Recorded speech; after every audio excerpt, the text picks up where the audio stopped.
নমস্কার বন্ধুরা, আপনারা সবাই দেখছেন সরকারি সংবাদ ইউটিউব চ্যানেল। বন্ধুরা, আপনাদের বাড়িতে যদি কোনো ক্যাটাগরির রেশন কার্ড থেকে থাকে, এরই সাথে আপনারা লকডাউনের পর থেকে যদি এখনও পর্যন্ত যদি বিনামূল্যে রেশন পেয়ে আসছিলেন, তাহলে কিন্তু এই ভিডিওটা আপনাদের জন্য অত্যন্ত একটা গুরুত্বপূর্ণ ভিডিও। হ্যাঁ বন্ধুরা, তার কারণ ইতিমধ্যে মোদী সরকারের তরফ থেকে জানানো হয়েছে প্রায় 4.5 কোটি রেশন কার্ড বাতিল করা হলো আমাদের দেশে।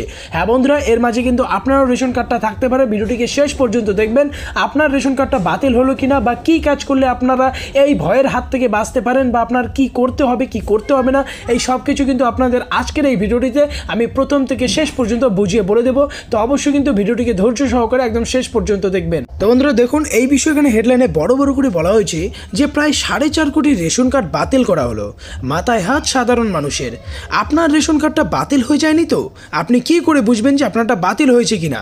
তো বন্ধুরা, এই সব কিছু কিন্তু আজকের এই ভিডিওটিতে আপনাদের জানিয়ে দেবো। এরই সাথে আপনাদের কি করতে হবে যাতে আপনাদের রেশন কার্ডটা বাতিল না হয়। তো অবশ্যই কিন্তু ভিডিওটাকে একদম শেষ পর্যন্ত দেখবেন। এরই সাথে বন্ধুরা, যদি আপনারাও চান যে সারা জীবন আপনাদের বিনামূল্যে রেশন দেওয়া হোক আর আপনাদের রেশন কার্ডটাও বাতিল না করা হোক, তাহলে কিন্তু সবার প্রথমে এই ভিডিওটিকে একটি লাইক করে দেবেন।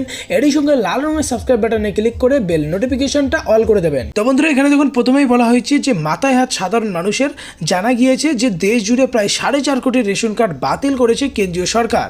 হ্যাঁ বন্ধুরা, এরই সঙ্গে দেখুন নিচে আরও পরিষ্কার করে বলা হয় যে কেন্দ্র সরকারের তরফে জানানো হয়েছে যে দেশের 81 কোটি 35 লক্ষ মানুষকে খুবই কম মূল্যে পিডিএস এর মাধ্যমে খাদ্যশস্য বা রেশন দেওয়া হচ্ছে।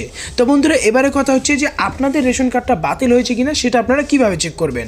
তো আপনাদের এই রেশন কার্ডটা বাতিল হয়েছে কিনা এটা জানার জন্য আপনার এই ওয়েবসাইটে আসতে হবে, nfsa.gov.in।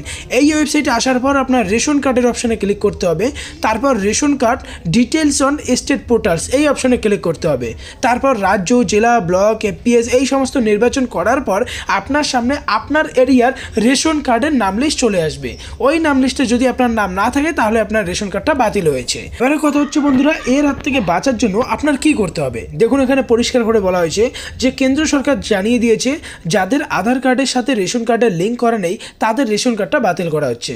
ভুয়ো কার্ডের কারচুপি বন্ধ করতে রেশন কার্ডের সাথে আধার কার্ড লিঙ্ক করাটা বাধ্যতামূলক করা হয়েছে।